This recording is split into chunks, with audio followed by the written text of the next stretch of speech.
Alléluia. J'avais une vision tout à l'heure. Je voyais comme une noix. Vous savez, les noix qu'on ouvre en deux comme ça. Et il y avait ce fruit à l'intérieur. Et je pense que ça s'adresse à quelqu'un qui est au milieu de nous. Il y a une onction ici très particulière ce soir de la présence de Dieu. Vous savez, quand on est en présentiel, on peut goûter cette onction. Vous pouvez le goûter à la maison aussi, mais il manque une dimension à la maison. C'est comme si vous étiez à plat. Ici, on est en 3 dimensions ou en 4 dimensions de la présence de Dieu. L'intimité du Saint-Esprit est là. Et à travers les chants, à travers l'adoration ici, il y a vraiment quelque chose. Et je voyais cette noix qui était ouverte en deux. À l'intérieur, il y avait ce fruit qui était là. Je n'ai pas bien vu le fruit, mais il était là. Et Dieu dit, ce soir, je veux que tu ouvres ton cœur. Parce que les choses qui sont à l'intérieur et qui ne sont pas en bon état, je veux les réparer ce soir. Ce soir, le Seigneur dit, je veux te donner la paix que tu as besoin d'avoir. Je vois quelqu'un qui a eu des luttes et des combats. En fait, il ne savait pas de quel pied danser. On dit ça, n'est-ce pas? Il ne savait pas où aller, que faire. Et Dieu te dit, ce soir, c'est le soir où je veux amener ta vie dans ma présence, dans cette dimension de mon amour. Parce que je suis ton bien-aimé. Je sais que tu m'aimes, je sais que tu as foi en moi, dit le Seigneur. Mais je veux te donner plus. Oh Jésus, fais-le ce soir. Agis ce soir. Agis ce soir. Viens nettoyer les cœurs, viens purifier notre cœur, viens purifier ce qui en nous a besoin d'être purifié. Toi, tu connais mieux que moi les cœurs de chacun, tu connais mieux que moi les pensées de chacun, tu connais mieux que moi la vie de chacun, mais tu veux le faire.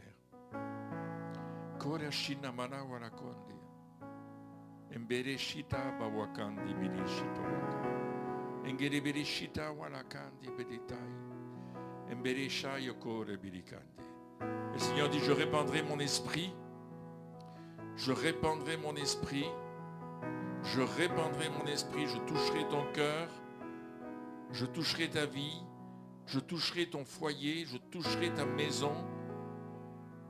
Ce soir, je veux répandre mon esprit, l'esprit du réveil, afin que les âmes qui se sont endormies, éloignées et qui se sont mises de côté soient réveillées maintenant pour le temps qui vient.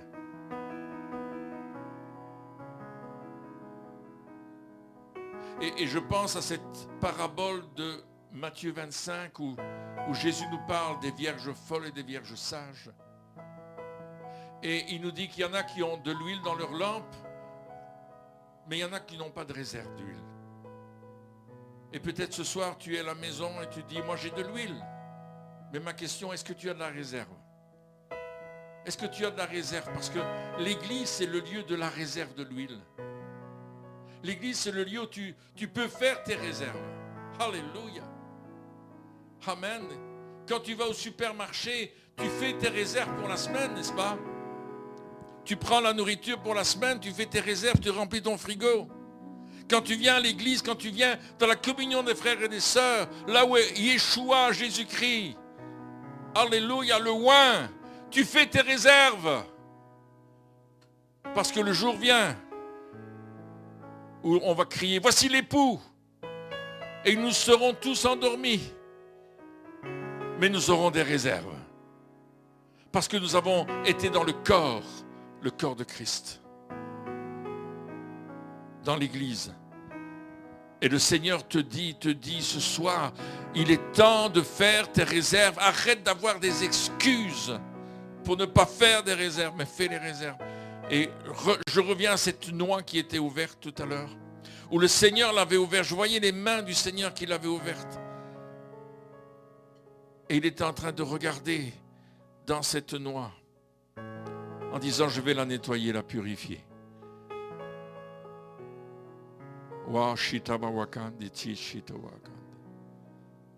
Caroline, le Seigneur dit, c'est le temps pour toi.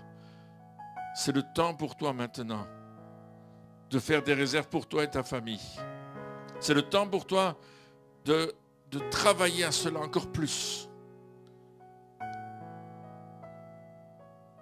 Et je vais te donner le moyen de le faire, dit le Seigneur. Je vais remplir ta vie, ton âme, ton esprit de toutes les choses que tu as besoin. Tous les outils que tu as besoin pour le faire. Korashinama Wakande. Et c'est mon esprit qui te guidera. Écoute son doux murmure, écoute sa voix. Il ne crie pas, le Saint-Esprit, il parle en douceur. Et il veut faire ça dans ta vie encore ce soir.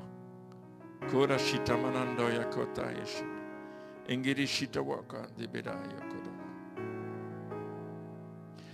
Dorian, j'ai une parole pour toi aussi. Je vois que tu as fait du slalom entre les obstacles qui étaient devant toi. Est-ce que tu veux te lever, s'il te plaît? Et tu as fait comme du slalom dans ces obstacles, devant ces obstacles. Tu as passé à gauche, à droite.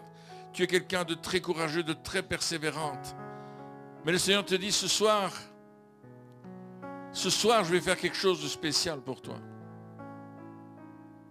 Je vais aplanir le chemin devant toi. Et les obstacles qui étaient des obstacles insurmontables vont s'aplatir devant ta marche. Parce que tu vas marcher par l'esprit et non par la chair. Et le Seigneur va te conduire dans cette direction. Glory to God. Shanda barawakandi choya barate. Ezindi bidishita kuaya namanandi. Il y a quelque chose de particulier ce soir qui n'était pas prévu dans la réunion, mais si le Seigneur se révèle, il se révèle, n'est-ce pas? Et Muriel, tu as besoin d'une révélation aussi. Je vois que tu as besoin d'une révélation. Je vois aussi que tu as besoin d'une consolation et d'une restauration physique. Je vois cela. Il y a comme une faiblesse dans ton corps. Il y a comme quelque chose qui tient ton corps depuis... Et tu sais, c'est un combat que tu as. Ce n'est pas d'aujourd'hui, c'est quelque chose que tu vis et que tu vis toute seule. Et le Seigneur dit, je suis avec toi. Je vais renouveler ton sang. Je vais donner ce que tu as besoin dans ton corps. Les douleurs que tu peux avoir dans le bas des jambes, je vais les enlever, dit le Seigneur. Je vais toucher le système rénal de ton corps, dit le Seigneur. Dans ta famille, il y a eu des personnes qui ont été atteintes de cette maladie. Et Dieu dit, tu ne vas pas hériter cela. Ce n'est pas le temps de l'héritage. Je ne sais pas si c'est ta maman qui avait cela, mais je vois qu'il y a quelqu'un dans ta famille qui avait cela et qui l'a vécu mal. Mais Dieu dit, tu ne vas pas le vivre mal parce que je suis avec toi. Je suis là, ne crains pas, n'aie pas peur. Ne te confie pas dans les hommes, dans ces choses qu'on te propose. Confie-toi en moi et je te donnerai davantage, dit l'Éternel. Je suis avec toi, ne crains pas. Je suis là. Ça a du sens pour toi, Myriam. Glory to God.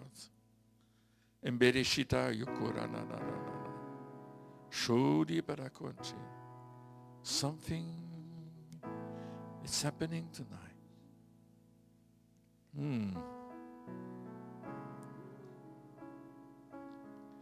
Je prie que le Saint-Esprit souffle ce soir. Que le Saint-Esprit souffle sur cette assemblée ce soir. Que le Saint-Esprit souffle sur les musiciens ce soir.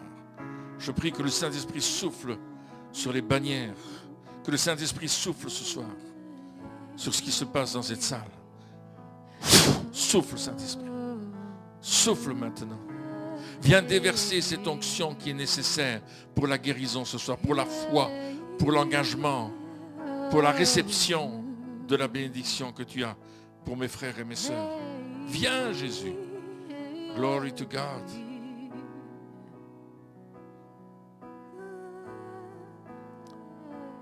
Fais-nous voir ta gloire, Seigneur. Fais-nous toucher à ce manteau de gloire qui est le tien. Bereshina mawakandi tai.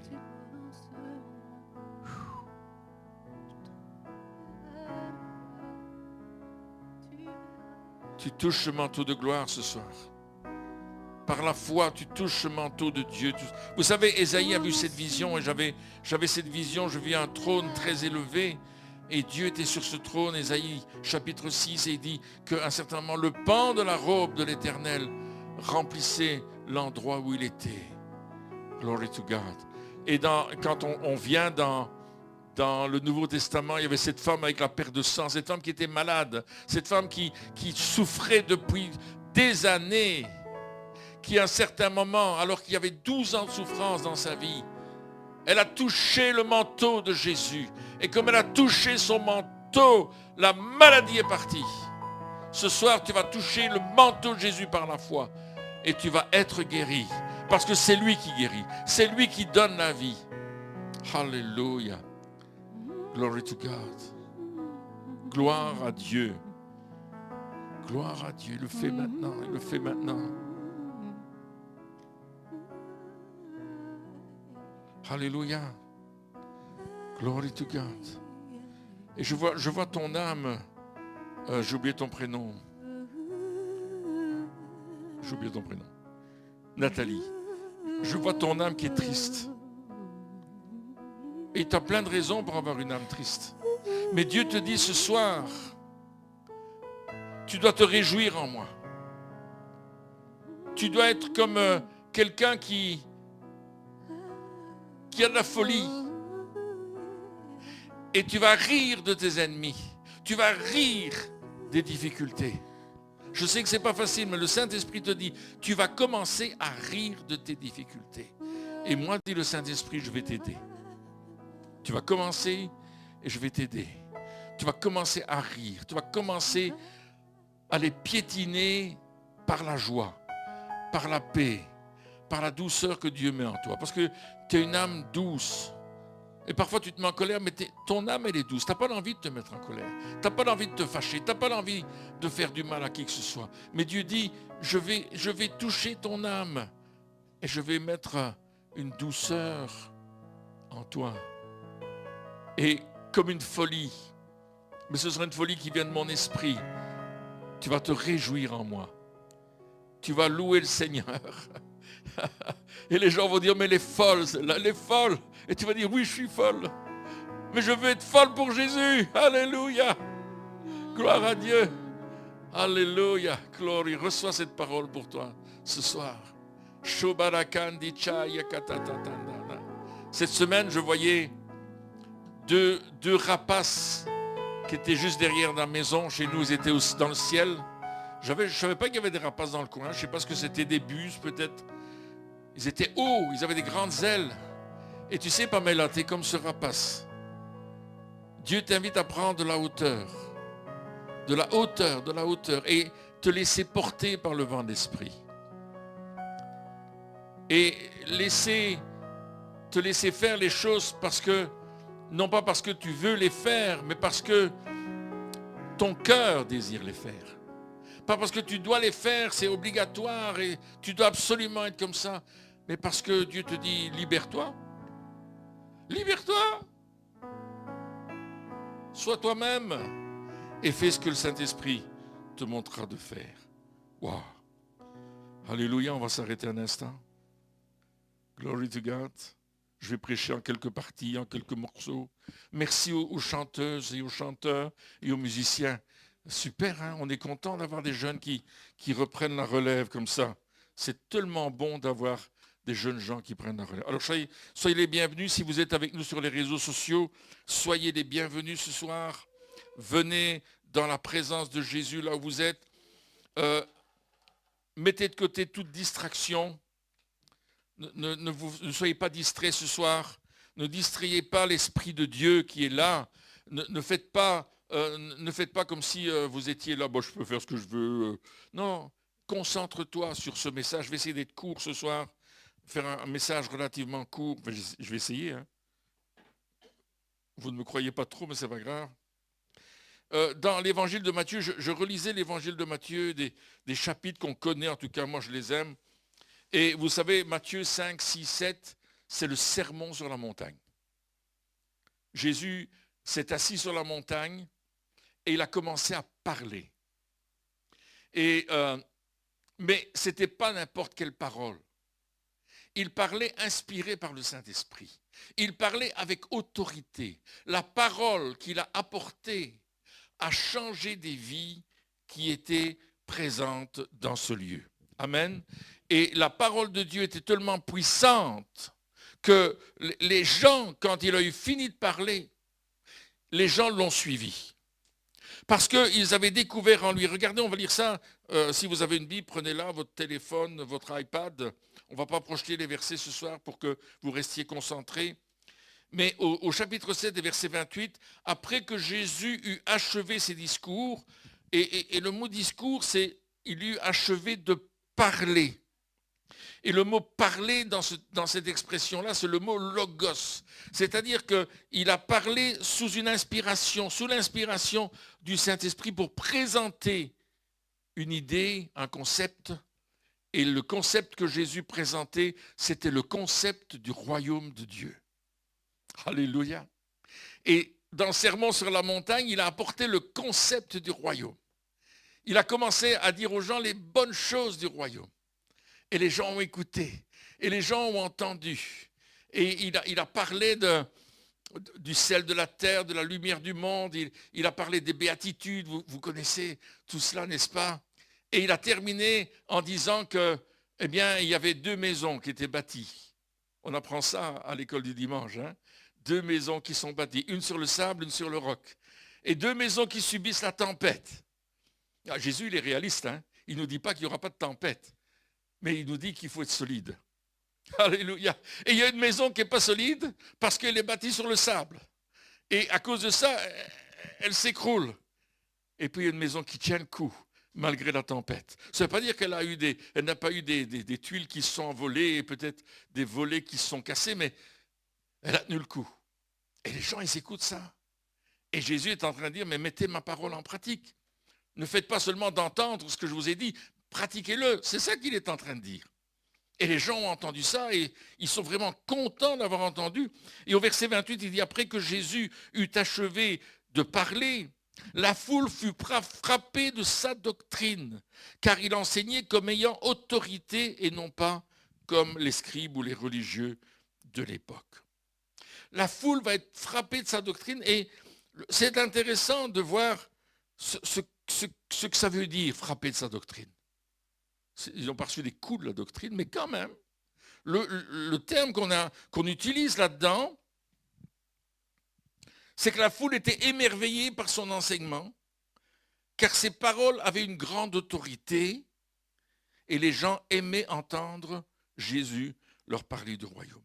Frapper de sa doctrine, c'est un mot grec qui est ekplesso, pas expresso, J'avais marqué ekplesso, et il m'a dit expresso, mon dictionnaire. Il a corrigé. Je dis non, Jésus n'était pas en train de prendre un expresso, mais un ekplesso, qui est un verbe fort qui signifie intimider, remplir d'étonnement, étonner, pris de panique, quelque chose qui vous coupe le souffle, comme si on avait été frappé d'un coup de poing dans l'estomac, quelque chose qui choque. Et les paroles de Jésus, elles dérangeaient les gens qui l'écoutaient. Ils disaient, mais comment il peut nous parler comme ça? Ça nous choque. Jésus choquait les personnes, mais de la bonne façon, de telle manière qu'il voyait que Jésus avait de l'autorité. Il comprenait l'autorité de la parole.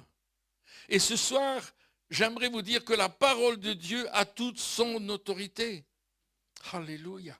Ce ne sont pas des doctrines extérieures ou des choses. Non, c'est la parole de Dieu qui nous amène dans cette autorité. Pas de panique.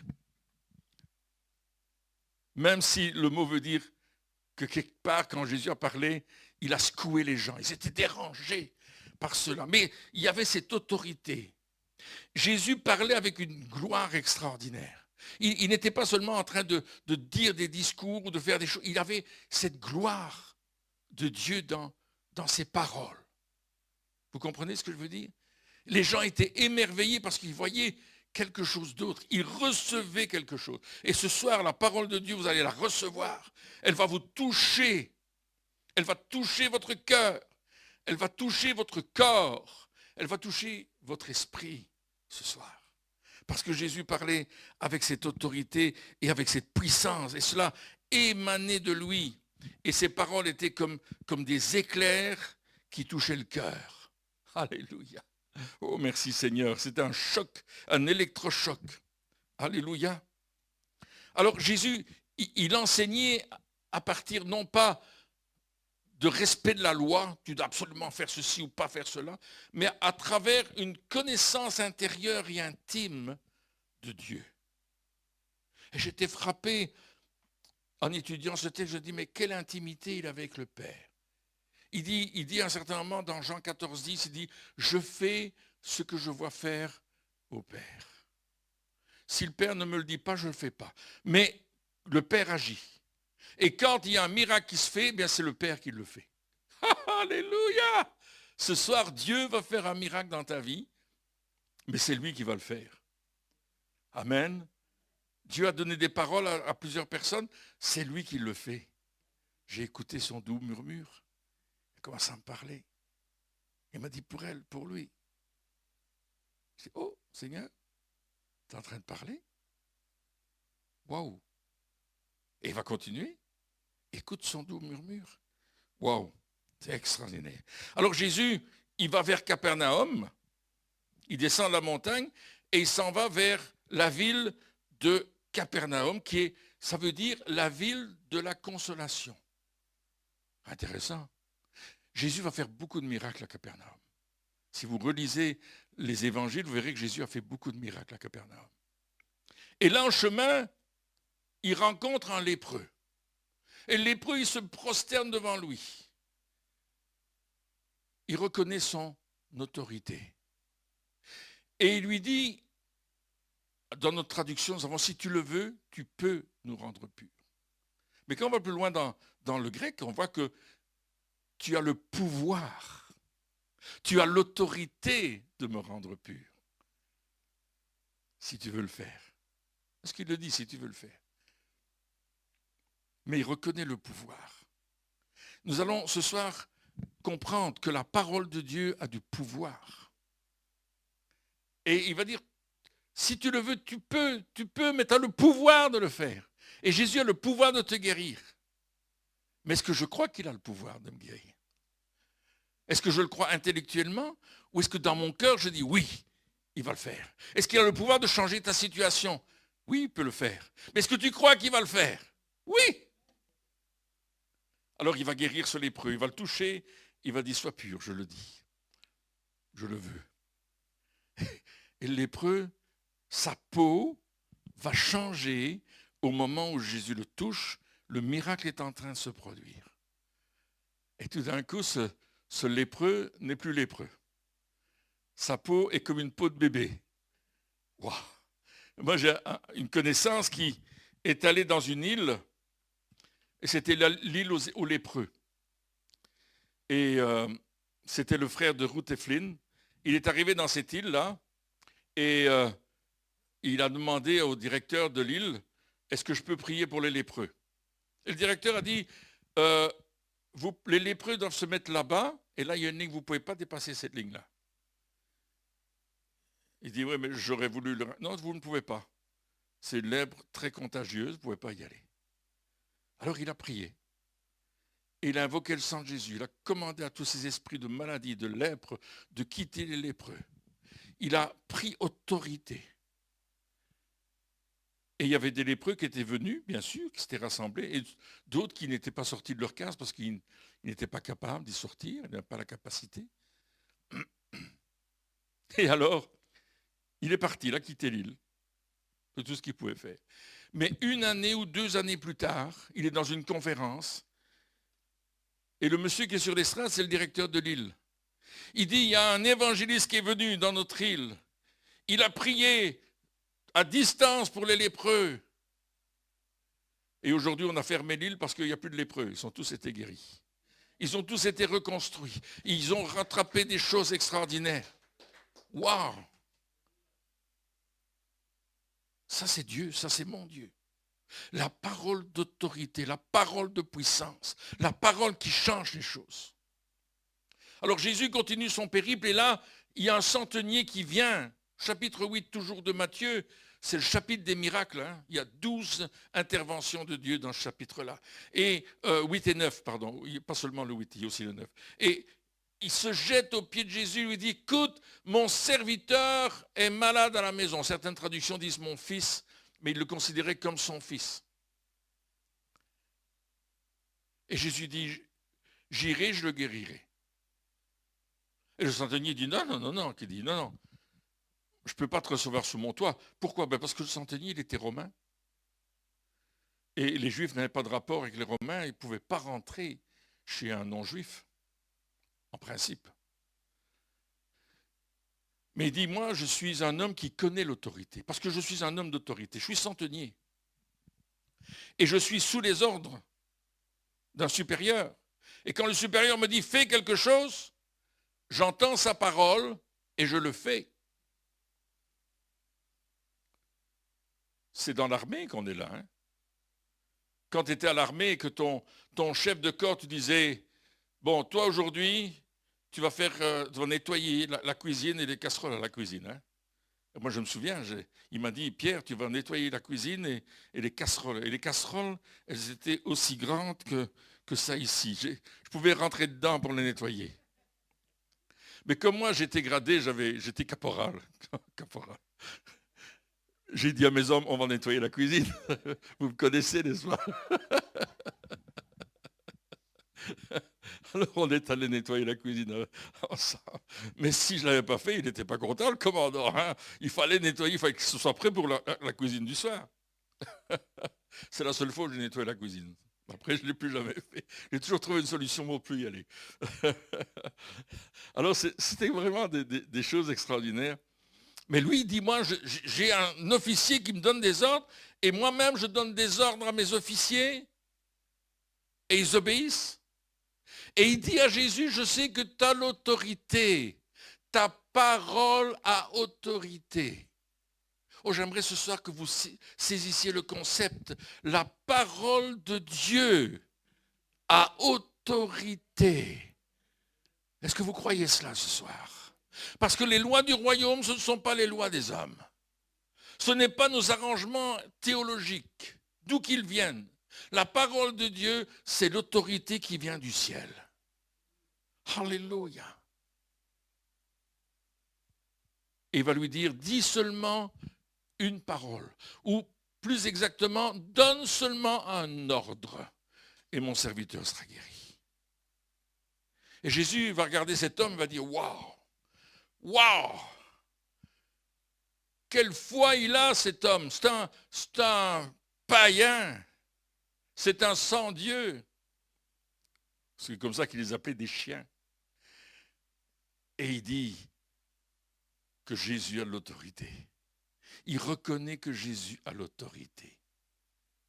Et il va rentrer chez lui et son serviteur va être guéri. Alléluia. Jésus dit une phrase importante qu'on trouve dans l'évangile de Jean, au chapitre 6 et au verset 63, si je ne me trompe pas, qui dit que les paroles qu'il dit sont esprit et vie. Waouh! Ce soir, j'aimerais que tu dises esprit et vie. Ah, plus fort, esprit et vie. La parole de Jésus, les paroles que Jésus donne sont des paroles d'esprit et de vie. Waouh! Si vous prenez des notes à la maison, Jean 6, 63. Alléluia. Et c'est cela qu'il se passe.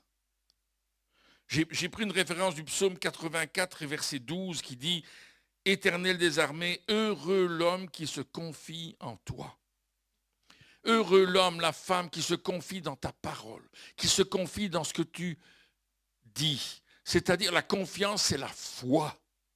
Waouh! La foi. Cet homme, ce centenier, a dit, je comprends ton autorité. Je sais donc tout ce que tu as à faire et d'ordonner la guérison de mon fils, mon serviteur, et il sera instantanément guéri. Et Jésus va lui dire, va qu'il te soit fait selon ta foi. Cet homme croyait fermement que Jésus allait le faire.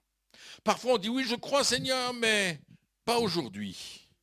Tu le feras plus tard. Il y a deux choses qui rentrent en ligne de compte. Il y a la parole de Dieu et il y a notre foi. Il y a la déclaration de la parole de Dieu et il y a ma foi. Je vais mettre ma foi dans la parole de Dieu. Et c'est parfois un combat. C'est parfois un combat de décider de croire la parole. Parce qu'on est des êtres humains. Alléluia. Heureusement que vous êtes des êtres humains, vous n'êtes pas des robots. Et parfois on dit, ben, oui, mais j'ai beaucoup de connaissances, hein, et je sais que telle chose veut dire ceci, et telle chose veut dire cela. Mais non, non, non, le Seigneur dit, mets ta confiance dans ma parole. Un jour, j'étais dans une réunion, et il y a une femme, on a fait un appel, il y avait beaucoup de gens qui se sont avancés, et il y avait toute une file hein, qui était jusqu'au fond de la salle, et la salle était une fois plus grande que celle-ci. Et la première femme qui dit, je viens pour être guérie. Et j'ai dit, est-ce que vous croyez que Dieu veut vous guérir? Elle me dit, oui, mais pour moi, ça ne fonctionne pas. Il y avait quelque chose de contraire dans ce qu'elle disait. Elle dit, oui, je crois que Dieu peut le faire, mais pour moi, ça ne fonctionne pas. Alors je lui ai dit, qu'il soit fait selon ta foi. Tu ne seras pas guéri. Elle n'y croyait pas. Elle avait l'idée que ça ne fonctionnerait pas. Et avant même que je prie pour elle, elle a dit, c'est pas la peine. Ça ne fonctionne pas. Alors j'ai mis cette dame sur le côté. J'ai dit, ok, je vais prier pour tout le monde. Et puis je reviendrai vers vous. Et j'ai prié pour chaque personne et j'ai fait témoigner chaque personne. Ça a pris beaucoup de temps. Beaucoup d'heures pour faire ça. Et chaque fois, je dis à la personne, comment ça se passe maintenant? Elle dit, je suis guéri. La suivante arrivée, je suis guéri. Troisième arrivée, je suis guéri. Et la femme, elle écoutait, elle voyait ça. Et vous savez, à un certain moment, elle est partie. Parce qu'elle ne croyait pas que Dieu pouvait la guérir. Elle croyait que Dieu pouvait la guérir, mais elle ne croyait pas que c'était pour elle. Il y a beaucoup de gens qui croient que Dieu peut guérir, mais pas pour moi, pas maintenant. On était dans une église à Paris, et on avait fait 2 jours sur la guérison. Et puis voilà, 2 ou 3 jours, je ne me souviens plus. Et voilà que l'église était archi pleine. Les gens venaient de partout parce qu'ils avaient entendu parler de la guérison. Et ils avaient entendu les témoignages des personnes qui étaient guéries, des paroles de connaissance, des paroles prophétiques qui avaient été données. Alors quand c'est comme ça, les gens ils jouent le tam-tam et il y en avait plein. Et c'était une petite église, et il y avait plus juste qu'un petit couloir au milieu, et c'était plein, plein, plein, on n'aurait pas su mettre une personne de plus. Et on prie pour les gens, et les gens témoignent de leur guérison. Il y en a qui sont guéris à leur place parce qu'ils ne savent même pas s'avancer. Il dit, moi j'ai été guéri, maintenant j'avais des douleurs dans le dos, il n'y en a plus, etc. Et puis il y a un homme qui rentre. Alors est-ce qu'il était dans le fond de la salle parce qu'il y avait une porte qui donnait dehors et il y avait encore des gens dehors? Est-ce qu'il était là? Je ne sais pas. Il rentre et il dit, moi qui dis, j'ai mal du sommet de la tête à la plante des pieds. J'ai mal partout, ça me fait terriblement, ça fait des années que ça dure. J'aimerais que vous priez pour moi. Et je touche, il était grand, plus grand que moi, une tête en plus. Je touche ma main, je mets ma main sur son épaule, je dis, sois guéri au nom de Jésus. Et puis je lui dis, comment ça va? Il dit, ça va très bien, je suis guéri. Moi j'ai dit, wow, c'est rapide. Il dit, j'ai plus mal nulle part, j'ai plus mal nulle part. À la fin de la dernière réunion, il y a un jeune homme qui rentre, un adolescent, quinzaine d'années. Il s'était blessé au talon de son pied. Il marchait avec des béquilles et le médecin avait dit, il faudra faire une opération. Il dit, je suis incapable de mettre le talon par terre. Je lui dis, est-ce que tu veux que je prie pour toi? Il était venu chercher sa maman. Elle me dit oui. Donc je prie pour son talon, dans le nom de Jésus. J'ai à peine prié pour lui, qu'il pose son talon par terre. Il dit, j'ai plus mal, j'ai plus rien. Je dis, va te faire examiner à ton médecin. Et le pasteur qui était là dans cette église, c'était un médecin lui-même. Et il regardait les guérisons. Et il nous a dit, mais comment ça se passe? Il dit, je ne sais pas comment ça se passe, mais je sais que ça se passe. Parce que la parole d'autorité apporte la guérison. Alléluia. Et la parole de Dieu a l'autorité pour vous guérir. Je me souviendrai de cet homme. Lui, il était venu, c'était au Québec, dans la ville de Trois-Rivières. Et vous savez, c'était le premier qui venait. Comme la dame, c'était la première. Et il vient, il me dit, Pierre, qui dit, on se connaissait déjà depuis un bout de temps, il s'appelait Mario. Il me dit, Pierre, qui dit, non, ça ne marchera pas pour moi. Je dis, Mario, tu es un incrédule. Je pouvais lui dire, je le connaissais. Je lui dis, tu es un incrédule, il faut que tu crois que ça va marcher. Il dit, non, qui dit, non. Je dis, écoute, je vais prier pour toi, et demain, tu viendras témoigner de ce que Dieu a fait pour ta vie. Il me dit, ça ne marchera pas. Je dis, ça va marcher, parce que je le crois.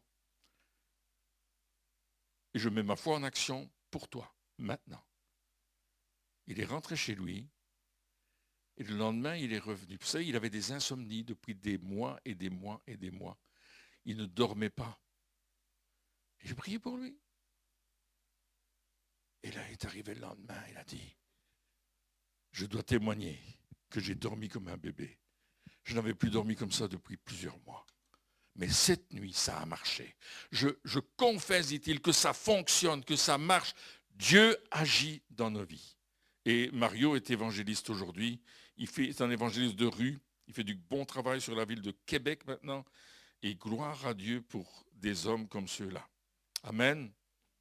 Je me souviens, c'était ce jeune homme qui était venu dans une réunion, c'était à Granby, et puis il arrive et on priait pour les malades, et voilà qu'il s'avance à un certain moment et dit moi je suis sportif de haut niveau, j'ai des problèmes dans les mollets, ça me fait énormément mal, et pouvez-vous prier pour moi? Alors je prie pour lui.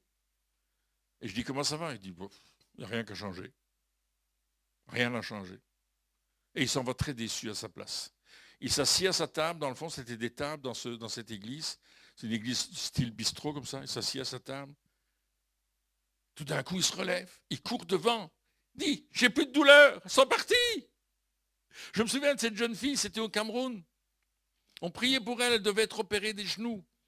Elle devait rentrer sur le continent français pour se faire opérer des genoux. Une opération importante, tout le monde avait mal, elle avait 18 ans, 16 ou 18 ans. Et puis elle s'était avancée, j'ai prié pour elle au nom de Jésus.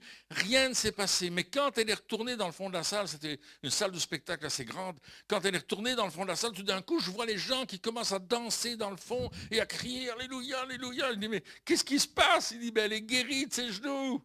Je dis « Waouh, Jésus a fait un miracle. Alléluia ». Alors il y a parfois des miracles tout de suite. Ça, c'est le miracle. Et parfois, il y a des guérisons qui prennent du temps. Alléluia.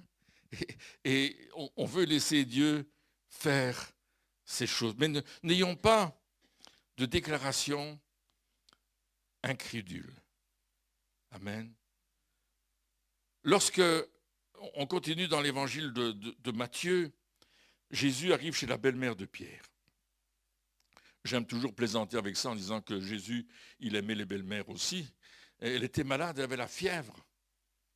Et la Bible nous dit dans l'évangile de Matthieu qu'il toucha. Et comme il toucha la belle-mère, la fièvre s'est enfouie. Dans un autre évangile, il dit qu'il menaça la fièvre. Il y a une parole d'autorité. Je menace. Et je le menace, je suis fâché. Nous devons être fâchés contre la maladie qui nous tient prisonniers.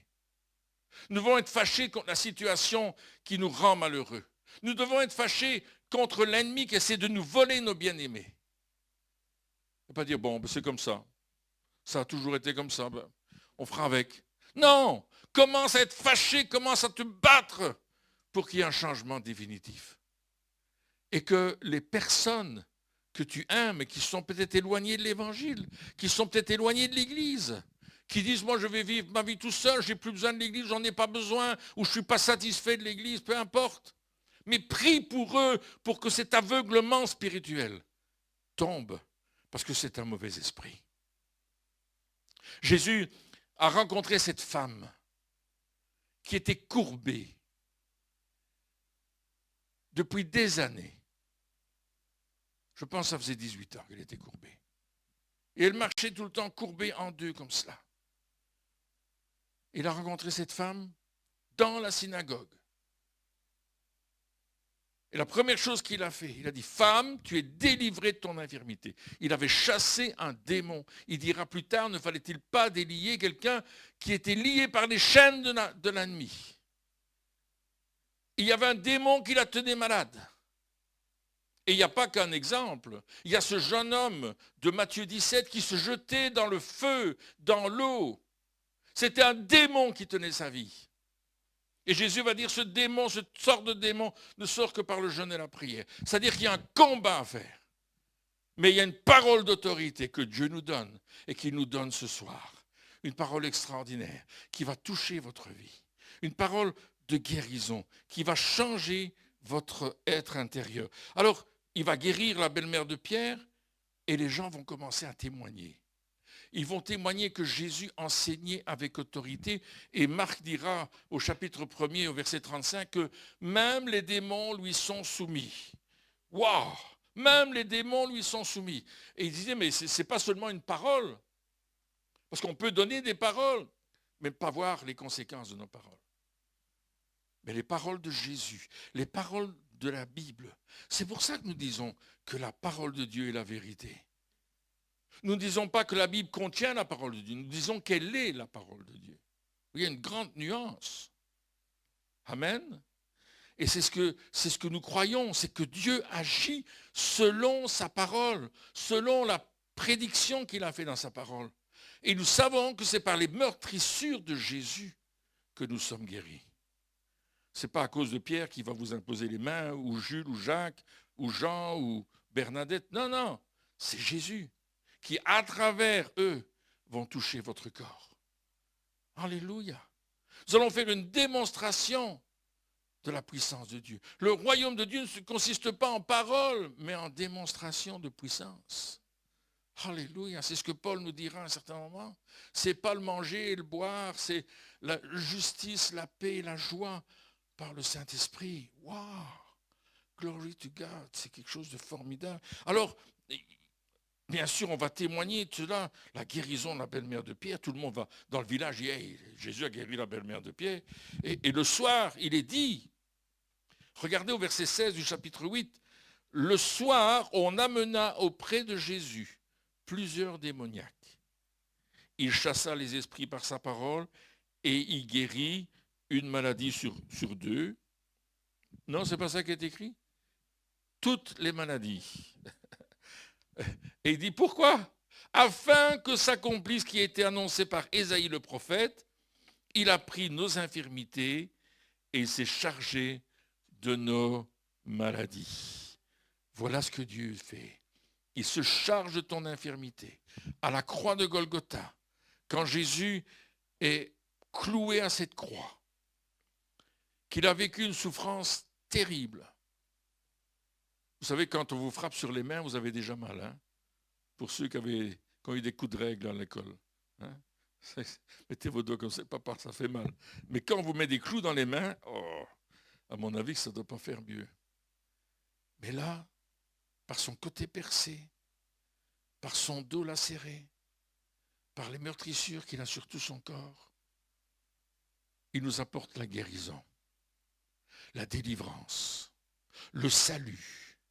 Car il n'y a de salut en aucun autre nom que dans le nom de Jésus. Il n'y a pas de salut dans une religion. Il y a le salut en Jésus-Christ. Et peut-être vous êtes ici, vous êtes dans cette salle ou à l'écoute, et vous n'avez jamais fait la paix avec Dieu en Jésus-Christ. Je sais que je parle à quelqu'un.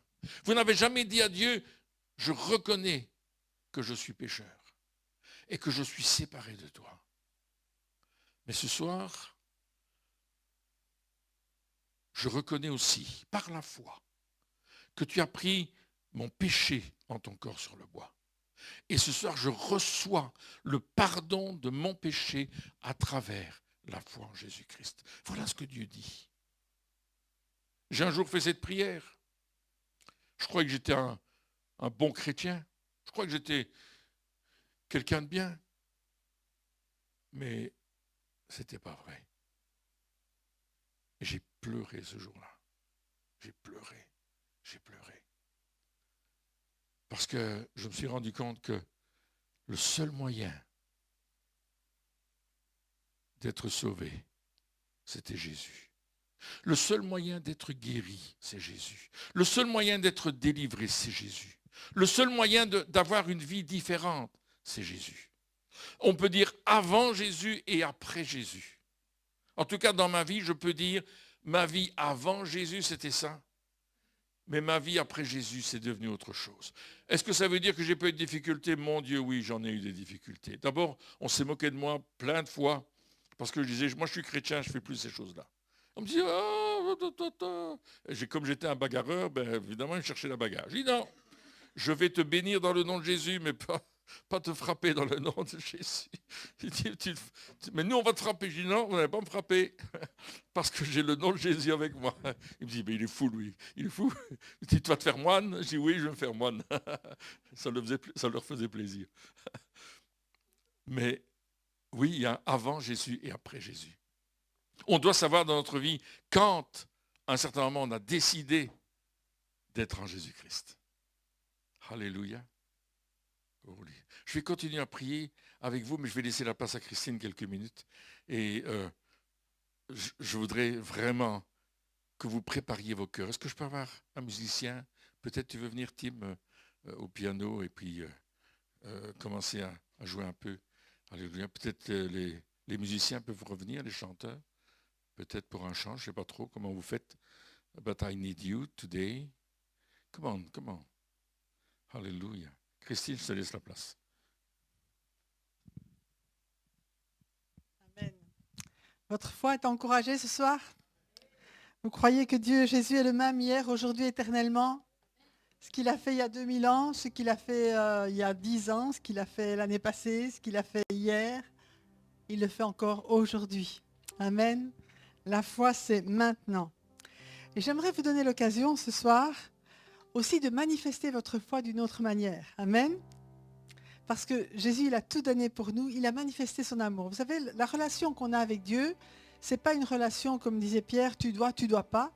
C'est juste une relation de cœur.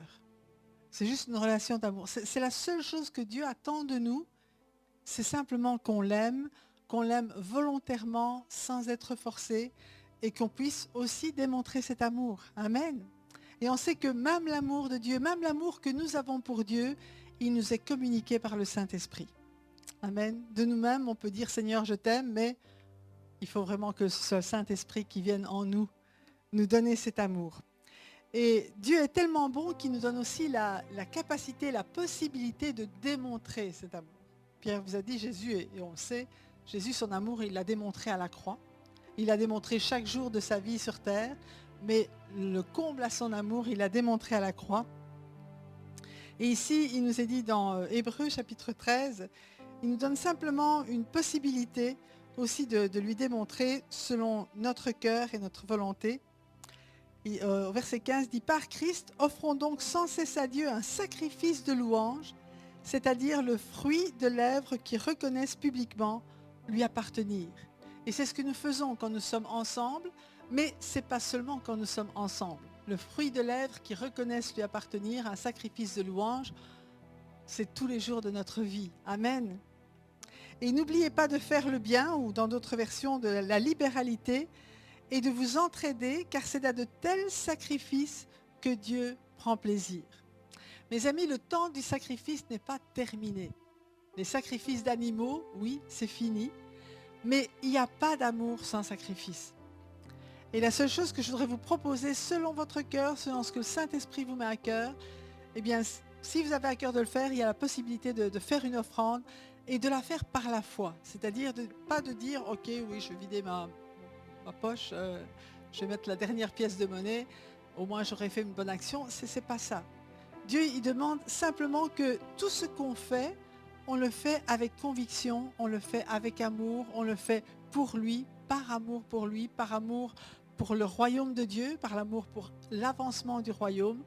Et on ne veut pas terminer cette soirée, et d'ailleurs ça n'est pas fini, hein, je crois qu'il y a encore pas mal de choses qui peuvent se passer parce que Dieu est grand et il est plein d'abondance.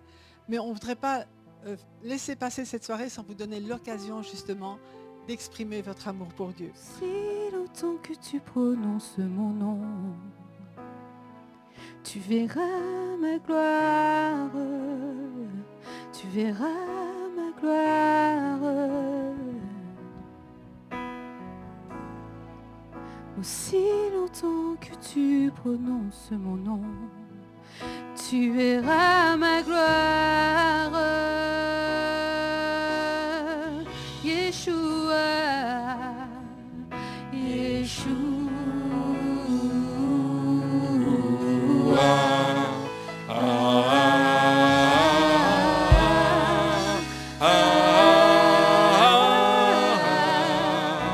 Glory to God. Yeshua. vais prier pour tes genoux.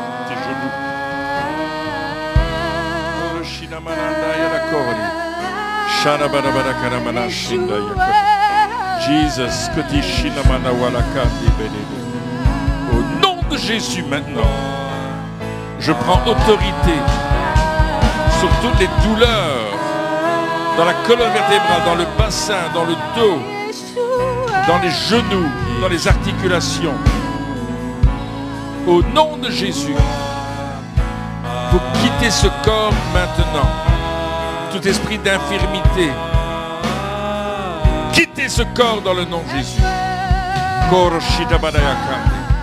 Maintenant, je prie pour une circulation sanguine normale dans le corps de mon frère maintenant. Je m'oppose à tout problème cardiaque, quel qu'il soit, au nom de Jésus. Et j'appelle la guérison maintenant. Parole d'autorité dans le nom de Jésus. Reçois la guérison du sommet de la tête à la plante des pieds. Au nom de Jésus. Alléluia. Merci Saint-Esprit. Continue de faire ton œuvre. Alléluia. Merci. Ici.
Amen. Je voudrais que rendre témoignage de ce qui s'est passé.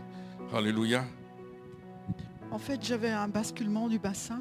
Il basculait à la droite. Et quand Pierre a prié, j'ai vraiment senti tout mon bassin qui se remettait en place. Ma jambe se levait. Gloire à Dieu, gloire à Dieu. Il y a encore un acouphène. Si vous avez des acouphènes, il faut venir. Si vous avez des problèmes de bassin, il faut venir aussi. Venez, on va prier pour vous.